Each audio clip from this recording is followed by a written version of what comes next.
झारखंड में जल्द ही विधानसभा के चुनाव होने हैं, लेकिन लोकसभा चुनाव के नतीजों ने बीजेपी की परेशानी बढ़ा दी है। लोकसभा चुनाव में बीजेपी को सभी एसटी सीटों पर हार मिली है और इस हार से झारखंड बीजेपी का नेतृत्व कर रहे बाबूलाल मरांडी के कामकाज पर भी सवाल उठने लगे हैं। साथ ही आने वाले विधानसभा चुनाव के लिए शिवराज सिंह चौहान और हिमंत विश्व शर्मा की चुनौती बढ़ने वाली है। जिन 5 एसटी सीट पर बीजेपी को हार मिली है, उनमें खूंटी, सिंहभूम, लोहरदगा, दुमका और राजमहल शामिल है।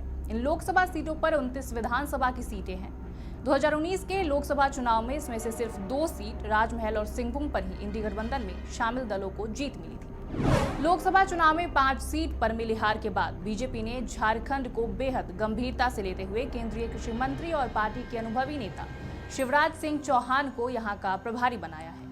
तो वहीं हिंदुत्व की राजनीति के लिए पहचाने जाने वाले और असम के मुख्यमंत्री हिमंत विश्व शर्मा को सह प्रभारी की जिम्मेदारी सौंपी गई है। शिवराज सिंह चौहान और हिमंत विश्व शर्मा के सामने पार्टी के कम हुए वोट शेयर को बढ़ाने की चुनौती होगी।